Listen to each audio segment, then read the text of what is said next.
2007년 10월 29일 월요일입니다. 어젯밤 10시 54분경에 땡순이 엄마로부터 전화가 걸려왔습니다. 땡땡, 띵동다. 땡땡 안 보내주나? 정 목사가 노예에도 말이 없었다고 했지? 가족이라고 봐주는 기다. 가족이 아니면 벌써 말했다. 땡땡가 안 왔어. 똥띵은 성이 많이 났다. 땡땡 안 오면 땡땡 교회에 원로 목사님을 찾아가려고 했다. 너그 교회 다니지 않게 너그가 땡땡를 설득해주라 는 내용의 전화였습니다. 땡순이는 저녁 예배를 마치고 이미 학교 기숙사로 간 뒤였습니다. 우리 때문에 땡순이가 잘못되는 것으로 보고 내가 설득시켜 집으로 보내주라는 거였습니다. 오늘 아침 7시 10분경에 걸러온 전화를 받으니 사천에 근무하는 땡순이 엄마 오빠로부터 걸러온 전화였습니다. 8시 16분경에는 휴대폰으로 문자 메시지를 보내왔습니다. 땡땡를 놔주지 않으면 똥띵에 의해 목회가 어려울 거다. 땡땡를 놔주라. 진심 어린 충고다. 라는 내용이었습니다. 할 말이 없었습니다. 하지만 삼위일체 하나님의 간섭과 말씀을 거스르면서 그들의 요구를 들어줄 수는 없는 일이었습니다. 인간적으로 좋은 게 좋다고 양보하고 타협하면 예수님을 떠나게 됩니다. 예수님을 떠난 사랑이나 부모 공경은 마귀에게 속했고 우리에게나 저들에게도 유익이 없습니다. 지금은 영적으로 싸움할 때입니다. 지금은 핍박당할 때입니다. 지금은 저들이 미워할 때입니다. 하나님이 때를 따라 인도하시는 만큼 지금은 우리가 당할 때이고 또 당할 분량이 있습니다. 단지 우리가 당하는 것이 주님 안에서 저들에게 영적으로 세워짐이 되고 유익이 되기를 기도할 뿐입니다. 영적인 부분을 받아들이려 하지 않고 막무가내로 악하게 모는 것이 고통이면서도 우리가 주님 안에 있기에 감사드리고 있습니다. 다른 사람이 우리를 존경하든 경멸하든 비난하든 칭찬하든 주님에 대한 충성에는 변함이 없습니다. 사람들이 아무리 우리를 거짓말쟁이라고 하더라도 우리는 정직합니다. 이 세상은 우리를 무시하더라도 하나님께는 인정을 받고 있습니다. 죽을 고비를 수없이 넘겼으나 우리는 이렇게 살아 있습니다. 부상은 당했지만 죽음은 면하였습니다. 우리의 마음은 상처를 받았으나 주님이 주시는 기쁨으로 가득 차 있습니다. 우리는 가난하지만 다른 사람에게 풍성한 선물을 나누어 주고 있습니다. 가진 것이라고는 아무것도 없습니다. 그러나 우리는 모든 것에 만족하고 있습니다. 현대어 성경 고린도후서 6장 8절에서 10절. 이것까지 참으라. 누가복음 22장 51절. 이것까지 참으라 하신 말씀이 생각났습니다. 마산에서 부목사로 있을 때 새벽 꿈에서 예수님이 음성을 들려주신 말씀이었습니다. 그때도 음식 구별과 누가 준 로봇을 둘째가 갖고 놀지 못하게 한 것으로 내가 그날 아침 교육자 회의 때 담임 목사님, 지금은 대구에 있었고 나중에는 교회를 떠나서 검색에도 나오지 않습니다. 담임 목사님에게 추궁을 당했습니다. 그러나 새벽에 들려주신 주님의 말씀이 있었기에 묵묵히 참았었습니다. 지금도 그때 그 말씀을 생각하며 어떤 일을 당해도 참고 선을 행할 것을 결심했습니다. 어린 양처럼 도살장에 끌려가시면서도 아무 말씀도 하지 않으신 주님, 오르심에도 변론하지 않으신 주님의 모습을 떠올렸습니다. 그가 곤욕을 당하여 괴로울 때에도 그 입을 열지 아니하였으며 마치 도수장으로 끌려가는 어린 양과 털 깎는 자 앞에 잠잠한 양같이 그 입을 열지 아니하였도다. 이사야 53장 7절. 배너의 끝부분을 보면서 산상에서 설교하신 말씀과 십자가로 베푸신 주님의 용서와 긍휼을 기억했습니다. 예수님의 용서와 사랑이 내 가슴에 번지면서 눈물이 났습니다. 나는 너희에게 이르노니 너희 원수를 사랑하며 너희를 핍박하는 자를 위하여 기도하라. 이같이 한즉 하늘에 계신 너희 아버지의 아들이 되리니 이는 하나님이 그 해를 악인과 선인에게 비치게 하시며 비를 어려운 자와 불의한 자에게 내리우심이니라. 마태복음 5장 44절 45절. 이에 예수께서 가라사대 아버지여 저희를 사하여 주옵소서. 자기의 하는 것을 알지 못함이니이다 하시더라. 누가복음 23장 34절. 오전에 컴퓨터에 글을 쓰고 난 후 12시경에 아래 강단에서 무릎 꿇고 방언으로 기도했습니다. 방언 기도하면서 속으로는 영안을 열어주시기를 삼위일체 하나님께 간구했습니다. 눈을 감고 기도하는데 파란 병행이 나타났습니다. 방언을 하면서 각종 무기들을 외쳤습니다.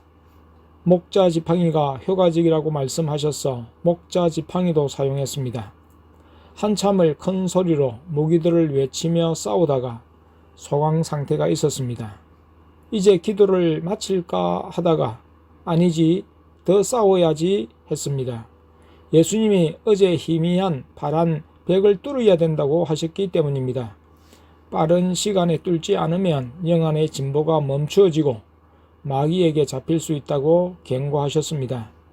어제 오후에는 아내와 잠시 식탁에서 기도하고 있었는데 눈을 감고 있는 중에 파란 화면상에 사인펜으로 그린 것 같은 물체들이 수없이 나타났었습니다. 그것이 무엇인지 여쭈니 마귀들이 장난을 치는 것이라고 하셨습니다. 그냥 눈에 보인다고 기뻐하고 즐겼는데 그게 아니었습니다. 마귀와 싸워야 하는 것이었습니다. 마귀가 나에게 공격을 해오지는 않았지만 내 눈에 나타난 물체들과 싸우는 것이 현재 내가 할 일이었던 것입니다. 기도를 계속했습니다. 어느 순간에 입안에 고인 거품침을 뱉고 고개를 들고 기도를 하는데 예수님이 까만 눈 속에 나타나셨습니다. 흰 통옷을 입고 계셨고 머리는 길었습니다. 직감적으로 예수님이심을 알았습니다. 그래도 성령의 불 하고 외쳐보았습니다. 멀리 계시던 예수님이 점점 가까이로 다가오셨습니다. 선명하지는 않았지만 알 수 있었습니다. 예수님이 사라지신 다음 약간 오른편에서 붉은 불이 나타났습니다. 불기둥처럼 보였는데 활활 타는 모양이었습니다. 역시 선명하지는 않았지만 직감적으로 성령님이시구나 하고 생각했습니다. 성령님이 보이시고 사라지신 다음 이제는 하나님 아버지께서 보이시겠구나 하고 생각했습니다. 과연 조금 있으니 하늘로부터 빛이 내리 비추기 시작했습니다. 오른편 위에서부터 나에게로 쏟아졌습니다. 나중에 둘째를 통해 예수님께 여쭈었습니다. 내가 본 순서대로 예수님이 보이셨고 성령님은 불로 보이셨고 하나님 아버지는 빛으로 보이셨다고 하셨습니다. 삼위 하나님께 감사를 드렸습니다. 기도가 끝난 후 목양실에 있을 때 아내는 눈에 보이는 사물들이 다 파동을 쳐서 제대로 보지 못한다고 했습니다. 눈에 이상이 생겨서인지 전기에 의한 것인지 궁금해했습니다. 한 10분간을 그랬다고 했습니다. 예수님께 여쭈어 보니 영안이 열리는 증거로 눈에 전기가 보인 것이었습니다. 아내는 영안이 열리는 증거를 주신 삼위 하나님께 감사하고 감사했습니다. 오후에 예수님이 교회 관리 요금을 내려가자고 하셨습니다. 나와 둘째가 예수님을 따랐습니다. 길을 가시다가 쭉 바로 가시지 않고 땡땡서 건물 중앙복도를 통해 뒷문으로 나가셨습니다. 그리고는 길을 돌아 팔각정 공원으로 가로질러 본래의 고등길로 나와 농협에 들리셨습니다. 교회 관리 요금을 통장에서 이체하고 나서 집에 올 때는 다시 건너편으로 가셨습니다. 건너편 보도로 가시다가 땡땡마트 1층 옆쪽 문으로 들어가셨습니다. 2층으로 가셔서 장난감 코너를 돌아보셨습니다. 새로 나온 나쁜 장난감들의 압수 스티커를 붙이셨습니다. 집에 와서 앉아 얼마간 영안에 대해 이야기를 하다가 내가 지금 기도할까요? 하니 좀 이따가 하셔서 자리에 다시 앉았습니다. 조금 있으니 예수님이 정 목사는 가서 기도해라 하셨습니다. 이어 박사모도 기도 같이 해라 하셨습니다. 교회 아랫강단에서 기도했습니다. 희미한 파란 벽을 깨뜨리고자 연신 부르짖으며 공격했습니다. 성령의 불, 성령의 전기, 성령의 독가시, 성령의 레이저, 성령의 물폭탄, 성령의 불폭탄, 성령의 독가시 폭탄, 성령의 레이저 폭탄, 성령의 철갑 폭탄, 성령의 불전자 폭탄, 성령의 레인보우 볼, 화이트 볼 등을 반복하며 외쳤습니다. 목자 지팡이로 찌르고 때리고 던지고 돌리고를 반복했습니다. 파란 바탕 대신에 희미한 빛이 전체를 덮기도 했습니다. 하지만 환히 드러나지 않았습니다. 그러다가 캄캄하기도 했습니다. 지루한 싸움이 될 것 같았습니다. 그러는 중에 목자 지팡이와 무기를 발사하는 두 손이 까만 눈에 보였습니다. 빛이 손에서 빛나면서 움직임이 그대로 보였습니다. 목자 지팡이와 무기들도 어렴풋이 빛으로 보였습니다. 놀라웠습니다. 너무나 기분이 좋았어 기도를 놓칠 뻔했습니다. 마음에 기쁨이 가득했습니다. 그러나 마음을 다 잡고 다시 기도에 열중했습니다. 예수님이 그만하라 할 때까지 기도를 해야 한다는 생각이 들어서 멈출 수가 없었습니다. 목양실에 있던 둘째가 예수님의 말씀을 전했습니다. 예수님이 이제 그만하래요. 기도가 끝난 후 내가 본 것이 손을 본 것이 맞는지를 여쭈었습니다. 예수님이 맞다고 하셨습니다. 아내가 정 목사님은 좋겠다고 부르하면서 예수님께 영안의 새로운 진전이지요 하니 그렇다고 하셨습니다. 예수님이 어제 말고 지난 21일부터 계속 주신 새로운 것에 대한 정체를 이야기하신다며 목양실에서 아랫강단으로 불러내셨습니다. 둘째와 막내에게 보여주셨습니다. 번개 전기처럼 지그재그로 생겼고 좌우로 날이 서 있으며 양끝은 침처럼 뾰족하다고 했습니다. 예수님이 뭐라고 하는지 손들고 맞추어 보라고 하셨습니다. 전기와 침은 힌트로 나와 있었지만 전기봉 등 엉뚱하게 말하다가 전기침 이라고 하니 예수님이 맞다고 하셨습니다. 전기침은 아주 강력한 무기라고 하셨습니다. 마귀를 물리치는데 강력한 무기이고 병을 치료하는데도 사용된다고 하셨습니다. 자녀들은 받지 않았고 나와 아내가 받았는데 나보다 아내가 더 많이 받았다고 하셨습니다. 그리고 어제 준 것은 아내보다 나에게 더 많이 주셨다고 하셨습니다. 전기침을 밝혀 말씀하시고는 불을 주신다고 하셨습니다. 먼저 아내에게 손을 펴라 하시고 주셨는데 예수님이 먼저 주셨습니다. 성령님이 많이 주셨고 하나님 아버지도 주셨습니다. 나도 손을 내밀고 있는데 동시에 주시지 않고 아내가 끝나고 주셨습니다. 예수님이 주시고 성령님이 주시고 하나님 아버지가 주셨는데 아버지가 많이 주셨다고 했습니다. 오늘 밤 시간에는 특별한 훈련, 강한 훈련을 하려 하셨다가 비디오 테이프를 보는 것으로 대신했습니다. 둘째가 예수님의 표정과 말씀을 대언하는데 둘째의 숨이 넘어갈 정도로 강한을 강조하셨습니다. 위성방송 안테나는 이미 철거했지만 계속 자동이체로 요금이 나가서 엊그제야 완전히 해지하고 위약금도 무통장으로 입금해 주었습니다. 왜 해지하려는가 묻기에 우리 가족은 텔레비전을 보지 않기 때문이라고 했습니다. 우리 집은 예수님이 오신 뒤로는 텔레비전과 관계가 없이 삽니다. 그러나 교회당에 텔레비전 화면과 VTR을 연결시켜 놓고 필요하면 볼 수 있게 해 두었습니다. 운반 도르래 위에 올려놓아 끌어냈다 벽에 붙일 수 있게 했습니다. 신앙 비디오나 일반 건전 비디오도 예수님이 보자고 하시면 보지만 우리 스스로는 보지 않습니다.